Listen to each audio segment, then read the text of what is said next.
Bonjour, très heureux de vous proposer ce nouveau numéro de Hit Story sur un artiste de légende, Freddie Mercury, pour l'histoire de son tube solo, Living on My Own.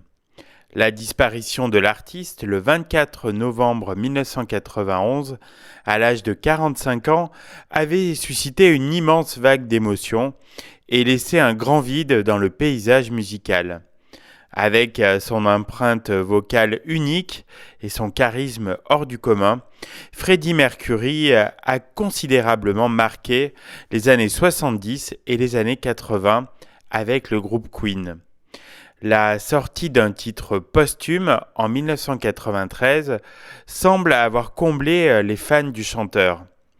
La version originale de Living on My Own était sortie en 1985 et était passée complètement inaperçue, 50e des charts britanniques et non classée dans les autres pays.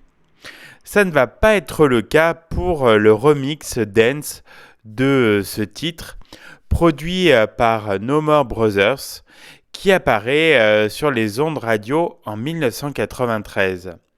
La chanson a tous les ingrédients pour plaire. Refrain très entraînant, rythme particulièrement présent grâce à la batterie qu'on peut entendre très facilement, un solo de piano également.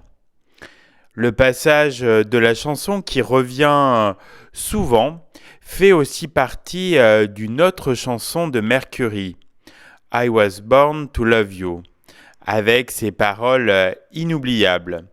I get so lonely, lonely, lonely, lonely, yeah.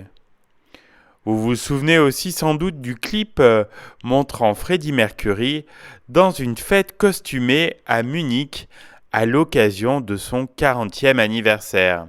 Une fête démentielle. Cette version remixée transforme donc la chanson en tube incontournable de 1993, notamment dans les clubs du monde entier.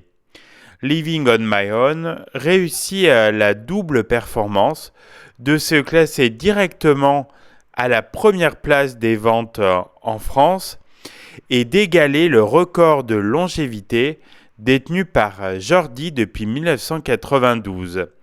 Ce titre reste numéro 1 du top 50 pendant 15 semaines.